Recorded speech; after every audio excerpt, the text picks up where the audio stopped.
Գյուրջան Կասկադ 60 ամիս փուլային վճարում բազմաթիվ առավելություններ։ Շնորհակալություն։ Պարոն Քոչարյան, իմ հարցս պայմանավորված է այն հանգամանքով, որ դուք երկար տարիներ իրավապահ համակարգում աշխատելու փորձ ունեք, հիմա էլ զբաղեցնում եք շատ կարևորագույն մի պաշտոն, եւ մենք գիտենք, որ հանցագործների բացահայտման, կանխարգելման նպատակով գոյություն ունի գործիքակազմ, որը կոչվում է օրենքով թույլատրված կարգով գաղտնալսումներ, այսպես կոչված, տեսագրություններ եւ այլ։ Բայց նաեւ կներեք, գիտենք, որ նաեւ դա երբեմն արվում է ոչ օրենքները պահպանելով եւ հետեւաբար հաշվի առնելով ձեր փորձը, այսօրվա ձեր դիրքը, կարող եք գնահատական տալ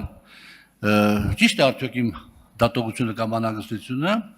որ կատարվում է նաև ոչ օրինական ճանապարհներով եւ այդ ոչ օրինական ճանապարհներով կատարվածները քանի տոկոս են կազմում ընդհանուր խճանկարում։ Պարոն Աղազարյան, շնորհակալ եմ հարցի համար։ Շատ դժվար է տոկոսային հարաբերակցության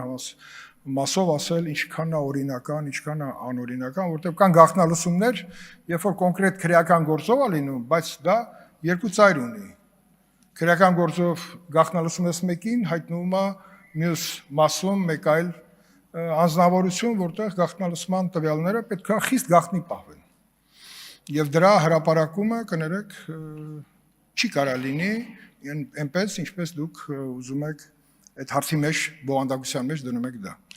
Այո, գաղտնալսումներ ոչ միայն անում է ազգային անվտանգությունը, բայց դուք տեսաք, որ գաղտնալսում արեցին նաև պարոն Վանեցյանին, որ ազգային անվտանգության ծառայության տնօրեն։ Դժվար թե պարոն Վանեցյանն ինքը իրան գաղտնալսեր։ Եվ երբ որ պարոն Վանեցյանը ազգային անվտանգության ծառայության տնօրենի պաշտոնը չէր զբաղեցնում, ես իրան հարց եմ տվել։ Ինքը ասեց, որ մենք բացահայտել ենք, ես ասել եմ, այդ դեպքում ասա անուն, ով է արել, կամ որտեղից են արել։ Ինչ որ սխեմաներ ասեցին, ինչ որ դրսից, ներսից եւ այլն, բայց դա բավարար չէր։ Պարոն Վանեցյանին պետք է գլխավոր դատախազությունը ավելի հստակ հարցեր տար եւ ասել որտեղից ձեզ տեղեկություն, թե ձեզ ով է գաղտնալսել, որտեղ գաղտնալսել ազգային անվտանգության ծառայության տնօրենին, դա նշանակում է գաղտնալսել պետական բոլոր կառույցներին փակ եւ բաց, որը անթույլատրել է օտարների կողմից։ Ինչ վերաբերվում է այլ գաղտնալսված նյութերը շրջանառության մեջ լինելու, խնդիր է, որը կարծում եմ, որ մեր համապատասխան կառույցները պետք է ոչ միայն ուսումնասիրեն, այլ նաեւ բացահայտեն, եթե գաղտնալսումը արվել է պատկան մարմինների կողմից Հայաստանի Հանրապետության, ապա նա ոնց կարա իր գաղտնիության տիրույթից դուրս գա։ Եվ այդ բացահայտումը շատ կարևոր է, որպեսզի այդ գայթակղությունը սկսած շարքային, գաղտնալսողից վերջացրած որոշում կայացնող այդ հնարավորությունից զրկված լինեն, որտեղ այդ տեխնիկական միջոցների վրա նաև մարդիկ են աշխատում,